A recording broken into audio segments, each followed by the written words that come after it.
শাহবাইজিদ, আপনার পেছনে আমরা আন্দোলনরত শিক্ষার্থীদের দেখতে পাচ্ছিলাম।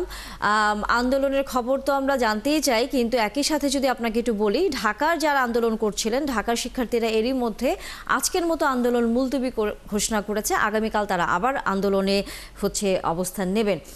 এই বিষয়টি সম্পর্কে এখানকার পলিটেকনিক্যাল শিক্ষার্থীরা সেটি জানেন কিনা, এবং একই সাথে তারাও কতক্ষণ আন্দোলন চালিয়ে যাবেন সেই বিষয়ে কোনো খবর পেয়েছেন কি? এখনো হয়তো ঢাকার কোনো খবর তাদের কাছে এসে পৌঁছায়নি, কারণ তারা 2 ঘন্টা ধরে ওইখানে অবস্থান করছেন, স্লোগান দিচ্ছেন এবং বিভিন্ন সড়কের প্রবেশ মুখগুলো বন্ধ করে দিচ্ছেন।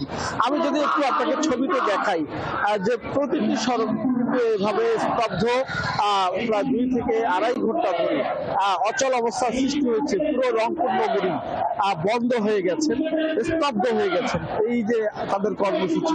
এবং আপনাকে একই সাথে বলতে চাই যে গত 1 মাসে রংপুরে কিন্তু 13টি আন্দোলন হয়েছে, এবং এই যে বিভিন্ন জায়গায় এই ধরনের কর্মসূচি চলছে। আর যদি এখানে শিক্ষার্থীরা রয়েছেন তারা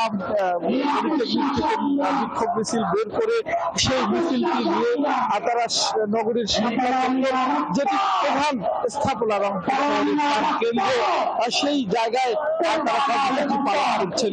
এবং এখানে পলিটেকনিক্যাল ফার্স্ট ইয়ার সেকেন্ড ইয়ারের শিক্ষার্থীরাই সবচেয়ে বেশি। তারা বলছেন যে তাদের দাবি আদায় না হয় পর্যন্ত তারা ঘরে ফিরবেন, এবং এই দাবির পক্ষে তারা স্লোগান দিচ্ছেন এবং স্লোগানে বলছেন যে 4 দফা তারা এসেছেন ছাত্রীরা, এবং তাদের কাছে ছাত্র আন্দোলন তারা বলছেন এই বাস্তবায়ন করা হোক। বিশেষ করে তারা যেটি বলছেন যে নবম এবং দশম যুক্ত করা সেই দাবিটি রয়েছে। পাশাপাশি তাদেরকে প্রাণনাশের হুমকি দেওয়া হয়েছে এরকম অভিযোগ করছেন, এবং বিশেষ প্রকৌশল সেক্টরে সমস্যা সেটি দ্রুত সরকারকে নিরসন করতে বলছেন। এবং এই তাদের এই কর্মসূচি আস্তে আস্তে জোরালো হচ্ছে, বিভিন্ন জায়গায় এই কর্মসূচি তারা পালন করছেন। তারা বলছেন আমরা শিক্ষার্থীর সাথে তারা এই কর্মসূচি পালন করছে। তো আপনার সাথে কথা বলতে চাই, এই যে আপনাদের কর্মসূচি চলছে কতদিন চলবে? এই যে সাধারণ মানুষ রংপুর শহরে স্তব্ধ হয়ে আছে 2 ঘন্টা থেকে, কতক্ষণ তারা যেতে পারবে এই আন্দোলনের?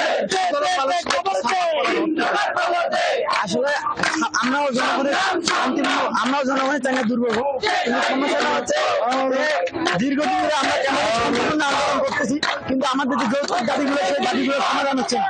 তাই সমাধান না হওয়ার কারণে আমাদের দেওয়ার দিক থেকে দেওয়ার কারণে আমরা আজকে রাস্তায় নামতে বাধ্য হয়েছি। এবং আমরা যদি প্রশাসন আমাদের দাবিগুলো শুনে তাহলে আমরা রাস্তা ছেড়ে দেবো, কিন্তু প্রশাসন আমাদের সাথে যোগাযোগ করা হয়েছে না। যদি প্রশাসন আমাদের সাথে যোগাযোগ করতো তাহলে আমরা জনগণের দুর্ভোগ সৃষ্টি করতাম না, কিন্তু প্রশাসন এখনো আমাদের সাথে যোগাযোগ করেনি। আমরা দীর্ঘ 2 ঘন্টা যাবত রাস্তায় এই শাপলা চত্বর অবস্থান ঢাকাতে কিন্তু আন্দোলন তুলে নেওয়া হয়েছে আজকের মতো। ঢাকাতে প্রশাসনের সাথে যোগাযোগ করা হয়েছে, কিন্তু আমাদের সাথে এখনো যোগাযোগ করা হয়নি। ঢাকায় যে আন্দোলন স্থগিত করা হয়েছে বা তুলে নেওয়া হয়েছে সেই সংবাদ কিন্তু তাদের কাছে এখনো এসে পৌঁছায়নি।